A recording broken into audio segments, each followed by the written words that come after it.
أعوذ بالله من الشيطان الرجيم بسم الله الرحمن الرحيم إن الصلاة ومحيا والممات لله رب العالمين وقال رسول الله صلى الله عليه وسلم رأى ابن بريدة عن أبيه قال كان النبي صلى الله عليه وسلم لا يخرج يوم الفطر حتى يطعم ولا يطعم يوم الأضحى حتى يصلي। সমস্ত প্রশংসা সমস্ত স্তুতি আল্লাহ সুবহানাহু ওয়া তাআলার জন্য। আমরা সবাই বলি আলহামদুলিল্লাহ। দুরূদ এবং তাসলিমাত বর্ষিত হোক রাসূলের প্রতি। আমরা সবাই বলি সাল্লাল্লাহু আলাইহি ওয়াসাল্লাম। আমরা গত কালকে সাপ্তাহিক ঈদ অতিবাহিত করেছি, যাকে বলা হয় ইয়াউমুল জুমআ। সেখানে আমি সংক্ষিপ্ত আলোচনা করেছিলাম যে কোন গুণের পশু কুরবানি দেওয়া যাবে, পশু কুরবানি দেওয়া যাবে না। তার সঙ্গে একটি আলোচনা করেছিলাম যে গোশত নীতি বন্টন পদ্ধতি কীরকম হতে হবে শারিয়া অনুযায়ী। এই তিনটা বিষয়ে সংক্ষিপ্ত আলোচনা করেছিলাম। আজকে অতি সংক্ষিপ্ত আলোচনা করব আমরা মুসলিম হিসাবে কিভাবে আমরা ঈদ উদযাপন করব। বছরে কিন্তু আমাদের দুইটা ঈদ। এই ঈদটা আমরা কিভাবে উদযাপন করব, কারণ এই ঈদের দিনে ঈদের সালাত আল্লাহ সুবহানাহু ওয়া তাআলার নিকটে অত্যন্ত গুরুত্বপূর্ণ। যেমন কুরবানি অত্যন্ত গুরুত্বপূর্ণ। ঈদ যদি উদযাপনে আমাদের নীতিমালা শরিয়াতের নীতিমালা যদি ভিন্ন হয়ে যায়, তাহলে ঈদ উদযাপন করে কোনো লাভ হবে না। তো যা হোক, আমি একটি কোরআন আয়াত দিয়ে শুরু করতে চাচ্ছি। আল্লাহ বলছেন ইন্নাস সালাতি ওয়া নুসুকি ওয়া মাহিয়া ওয়াল মামাত লিল্লাহি রাব্বিল আলামিন। আল্লাহ সুবহানাহু ওয়া তাআলা বলছেন যে হে নবী তুমি বলো, নিশ্চয় আমার সালাত, আমার কুরবানি, আমার জীবন মরণ, আমরা যে আজকে কুরবানি আল্লাহ সুবহানাহু ওয়া তাআলার নিমিত্তে উৎসর্গ করব, এই কুরবানি নিয়াত সম্পূর্ণ আল্লাহর জন্য হতে হবে। যে আল্লাহ, আমি এই কুরবানি শুধু পেশ করছি আপনার নামে, একমাত্র আল্লাহ সুবহানাহু ওয়া তাআলা, হে আল্লাহ, আপনাকে সন্তুষ্ট করার জন্য।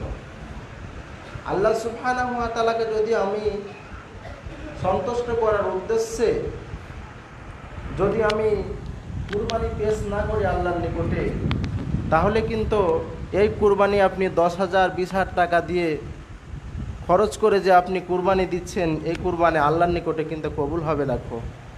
এই কুরবানি হতে পারে আপনার জাহান্নামে যাওয়ার একটা কারণ। তো সম্মানিত মুসাল্লিবিন্দু, আমরা যদি কোনো নিয়াত হয়ে যায় বা নিয়াতের অশুদ্ধতা হয়ে যায়, তাহলে আমরা তো গোশত খেতেই পাবো। গোশত এটা আমাদের জন্য আল্লাহর পক্ষ থেকে উপহার। তবে আমরা কুরবানি আল্লাহর নামে দিচ্ছি, আল্লাহকে সন্তুষ্ট করার জন্য দিচ্ছি, আল্লাহকে রাজি খুশি করার জন্য দিচ্ছি, এই নিয়াত অবশ্যই আমরা করব। আরেকটি বিষয় হচ্ছে যে আমরা চেষ্টা করব নিজ হাতে কুরবানি করার। এখানে মায়ার কিছু নাই। ইব্রাহিম আলাইহিস সালাম তার নিজ সন্তানকে নিজ হাতে কুরবানি করছেন, তার তো একটা মায়া থাকা দরকার। তিনারও তো একটা মায়া ছিল। তার মায়ের কাছে আমাদের মায়া কতটুকু? আমরা একটা সাধারণত পশু জবাই করছি, আল্লাহর নামে একটা পশু উৎসর্গ করছি, তাহলে নিজ হাতে জবাই করার চেষ্টা করতে হবে। আপনি করবেন, কিন্তু একটি জবাইয়ের দোয়া রয়েছে। এখানে আল্লাহর নবী বলছেন যে তোমরা যখন কুরবানির পশু উৎসর্গ করবে, তখন বলবে বিসমিল্লাহি আল্লাহু আকবার, আল্লাহুম্মা তাকাব্বাল মিন্নি ওয়া আহলে বাইতি। বিসমিল্লাহে আল্লাহু আকবার, আল্লাহুম্মা তাকাব্বাল মিন্নি ওয়া আহলে বাইতি, মানে হে আল্লাহ, আমি তোমার নামে এই কুরবানি পেশ করছি একমাত্র তোমাকে খুশি করার জন্য। আল্লাহ তুমি মহাত, তোমার থেকে বড় বা মহাত মানে কি সত্তা আর কেউ নাই, মহাত ব্যক্তি আর কেউ নাই। আমার পক্ষ থেকে এবং আমার পরিবারের পক্ষ থেকে এই কুরবানি কবুল করো, অর্থাৎ জান্নাতে যাওয়ার একটা পথ দাও। এ কথা বলে কুরবানি করতে হবে। যদি কারো আরবিক ভাষা না জানা থাকে তাহলে সে বলবে আল্লাহু আকবার, হে আল্লাহ আমার পক্ষ থেকে এবং আমার পরিবারের পক্ষ থেকে এই কুরবানি কবুল করো। যদি তার আরবিক ভাষা না জানা থাকে, আরবিক দোয়া না জানা থাকে, তাহলে সে বাংলাতে বলবে। যদি বাংলাতেও না বলতে পারে তাহলে বিসমিল্লাহ বলে জবাই করবে এবং মনে মনে কবুলের, আমার কুরবানি আশা করতে হবে। এরপরে ঈদ উদযাপন আমরা কিভাবে করব কয়েকটি কথা বলবো, যেহেতু কুরবানি আমাদের সামনে কুরবানি রয়েছে, এই কুরবানিতে একটা লং সময় অতিবাহিত করতে হয় আমাদেরকে। কয়েকটি কথা বলবো। ঈদ উদযাপন করতে হবে। ঈদ উদযাপনের প্রথম নীতিমালা হচ্ছে যে আপনাকে প্রথমত গোসল করতে হবে। এই গোসল করাটা হচ্ছে সুন্নাত এবং আল্লাহ রাসূল সাল্লাল্লাহু আলাইহি সাল্লামের গুরুত্বপূর্ণ সুন্নাত সমূহের মধ্যে হতে একটা। আপনি দুই ঈদের যেই ঈদ আপনি উদযাপন করতে আসেন না কেন, গোসল করতে হবে। এবং যার ভালো কাপড় রয়েছে, সুন্দর কাপড় রয়েছে, সুন্দর কাপড় মানে কি আপনাকে পরিধান করতে হবে। এখানে আয়েশা রাদিয়াল্লাহু তাআলা আনহা বর্ণনা করছেন, তিনি বলছেন যে আমরা ঈদ উদযাপনের জন্য বের হতাম, তো আমাদের মধ্যে যাদের কাপড় ভালো কাপড় থাকতো না, তখন আমরা আমাদের বান্ধবীদের ধার নিয়ে আসতাম। বান্ধবীদের কাছ থেকে ধার নিয়ে এসে আমরা সে ঈদ উদযাপন করতে আসতাম। তো আপনার যদি ভালো কাপড় না থাকে তাহলে আপনি বন্ধুর কাছে ধার নিতেও পারেন, তবে ভালো কাপড় পরে আসাটা এটা একটা শরিয়াতি নিয়ম। আরেকটি বিষয় হচ্ছে যে যানবাহন ব্যবহার করা যাবে না। এই যে ঈদের মাঠে যখন আসবেন বা ঈদ উদযাপন করতে আসবেন, তখন আমরা অনেকে গাড়ি চালিয়ে আসি। এটা কঠিনভাবে আল্লাহ নবী সাল্লাল্লাহু আলাইহি সাল্লাম আজ থেকে 1400 বছর আগে নিষেধ করেছেন। আল্লাহ নবী সাল্লাল্লাহু আলাইহি সাল্লাম বলছেন, যখন তোমরা ঈদ উদযাপন করতে আসবে তখন তোমরা সাধারণভাবে পায়ে হেঁটে আসবে। এখানে যানবাহন ব্যবহার করতে নিষেধ করেছেন। আরেকটি বিষয় হচ্ছে যে ঈদ উদযাপনের আরেকটি নিয়ম হচ্ছে, যদি ঈদুল আজহা হয় তাহলে রাতের খাবারের যে খাবার খেয়েছেন ওই খাবারের মাধ্যমে আপনাকে এখানে আসতে হবে। অর্থাৎ নতুনভাবে আর আহার করা যাবে না, খাবার গ্রহণ করা যাবে না। খুব বিষয়টা মনে বুঝাতে পারছি না। যদি ঈদুল আজহা হয় তাহলে না খেয়ে ঈদের সালাত আদায় করতে হবে।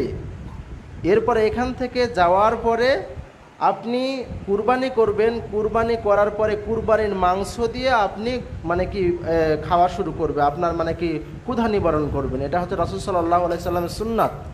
আর যদি ঈদুল ফিতর হয়, মানে রমজানের পরে যে ঈদ, সেই ঈদ হলে আপনাকে খেয়ে আসতে হবে। খেয়ের নীতিমালা হচ্ছে, খাওয়ার যেটা নীতিমালা সেটা হচ্ছে আল্লাহ নবী বলছেন যে 3টা খেজুর খেয়ে আসবে, অথবা মানে কি 5টা খেজুর খেয়ে আসবে, মানে বিজোড় খেজুরের কথা বলা হয়েছে। যদি খেজুর না থাকে তাহলে কোনো খাবার খেয়ে আপনি আসবেন। এ সম্পর্কে আল্লাহ নবী সাল্লাল্লাহু আলাইহি সাল্লামের একটি হাদিস বুরাইদা রাদিয়াল্লাহু তাআলা আনহু তার পিতা থেকে বর্ণনা করছেন। তিনি বলছেন যে কানান নবী সাল্লাল্লাহু আলাইহি সাল্লাম ইয়াখরুজু ইয়াউমাল ফিতরে হাত্তা ইয়াতাআমা। যখন ঈদুল ফিতরে আল্লাহ নবী সাল্লাল্লাহু আলাইহি সাল্লাম বের হতেন তখন তিনি খেয়ে বের হতেন।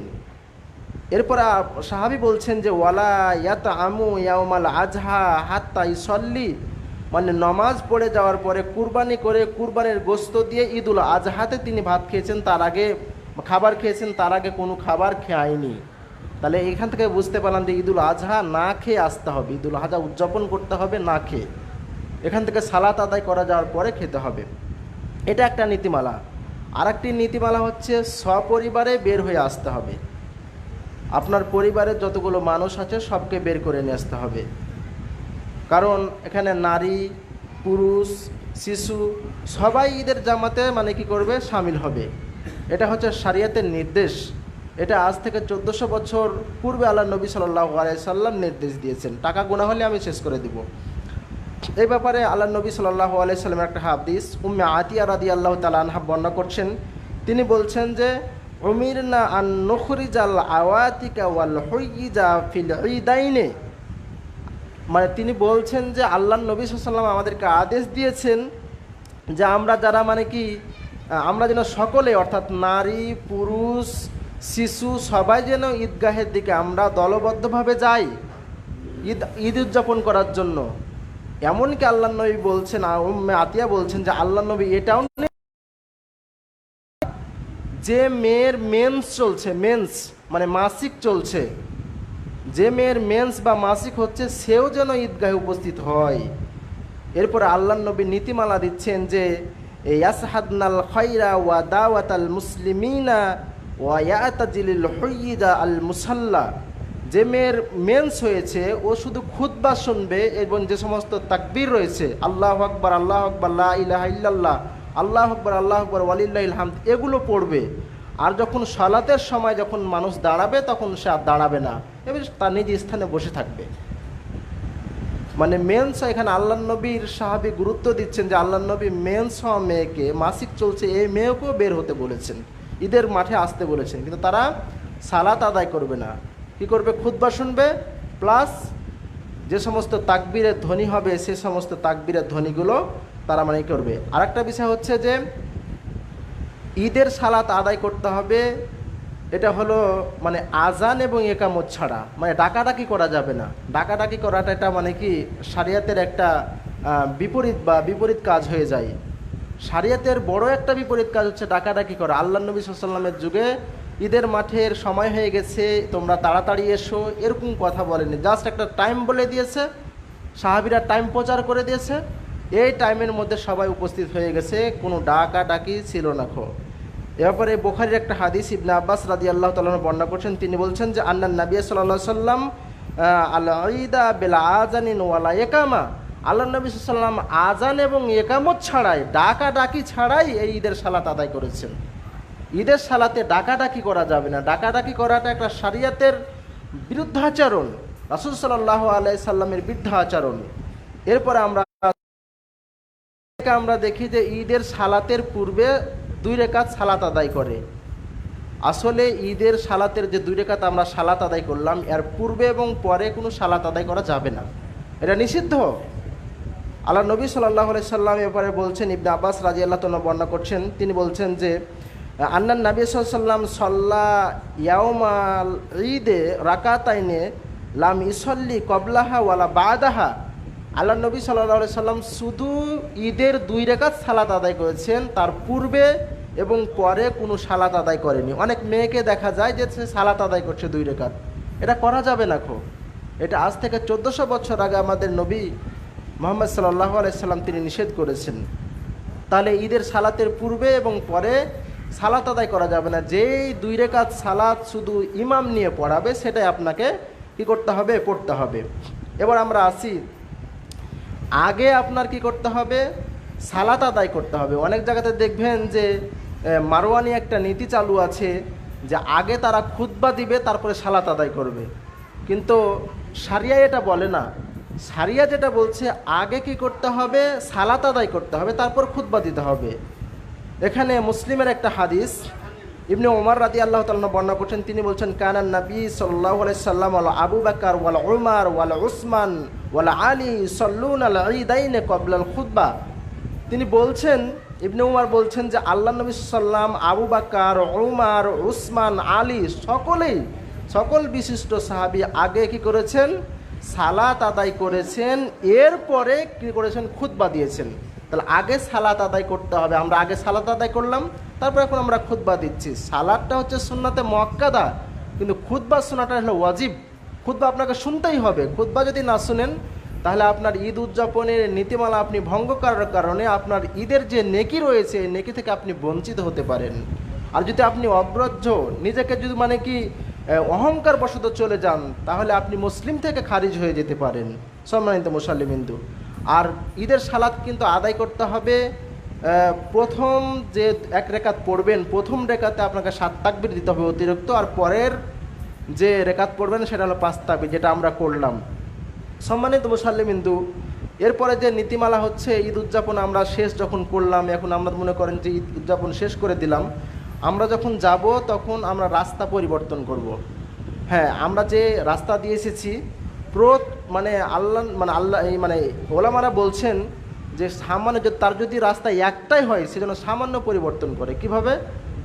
আপনি যে রাস্তা দিয়ে এসেছেন একটা গলিতে উঠে যাবেন, মাত্র একটা গলি বা দুইটা গলি আপনি পার করবেন, মানে কি আলাদাভাবে রাস্তা দিয়ে এসেছেন আপনি গলিতে যাবেন। মানে যদি মনে করেন যে আমি গলিতে গেলে একটা মানুষে কি মনে করে, তাহলে একটা গলি আপনি বিপরীত করবেন।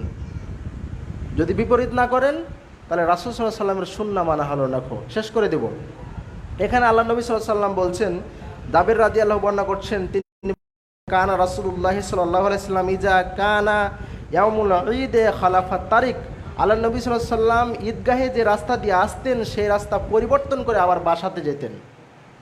তাহলে এটা হলো হাদিস, এটা রাসূল সাল্লাল্লাহু আলাইহি সাল্লামের সুন্নাত। তাহলে সুন্নাত আমাদেরকে পালন করতে হবে। এবার আমরা আসি যে ঈদের সালাতের পূর্বে এবং পরে কোনো সালাত ঈদগাহে পড়া যাবে না। এ ব্যাপারে রাসূল সাল্লাল্লাহু আলাইহি সাল্লামের নিষেধাজ্ঞা রয়েছে। কিন্তু বাড়িতে যখন যাবেন তখন সপরিবারে আবার 2 রাকাত নামাজ আদায় করবেন। 2 ঈদে, ঈদুল আজহা যে আছে, এই ঈদুল আজহা শেষ করার পরে আপনি বাড়িতে দিয়ে সকলকে বলবেন সবাই 2 রাকাত আলাদা আলাদা, জামাতবদ্ধ না, আলাদা আলাদা সালাত আদায় করো। ঈদুল ফিতর যখন রমজানের পরে যে ঈদ আসবে সেখানে আপনি ঈদ শেষ করে যাওয়ার পরে বাড়িতে সালাত আদায় করবেন। ইবনে মাজার,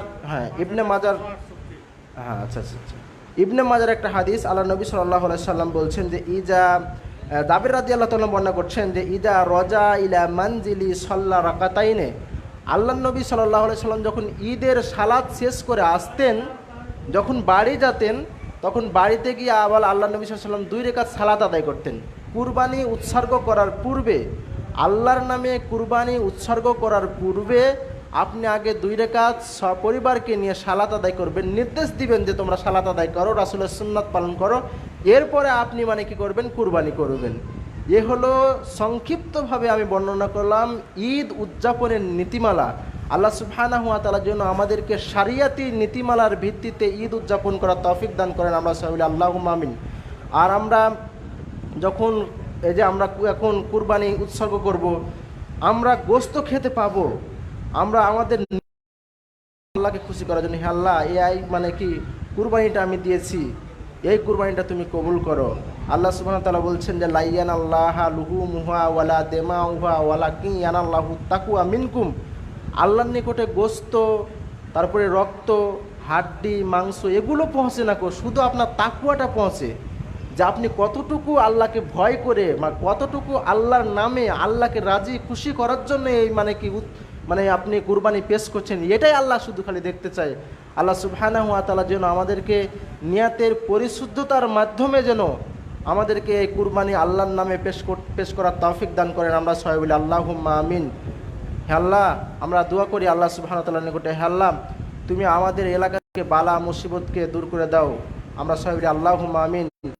মাহফিজনা মিন কুল্লি বালাইদ দুনিয়া ওয়া আযাবিল আখিরা, রব্বানা আতিনা ফিদ দুনিয়া হাসানাতাও ওয়া ফিল আখিরাতি হাসানাতাও ওয়া কিনা আযাবান নার।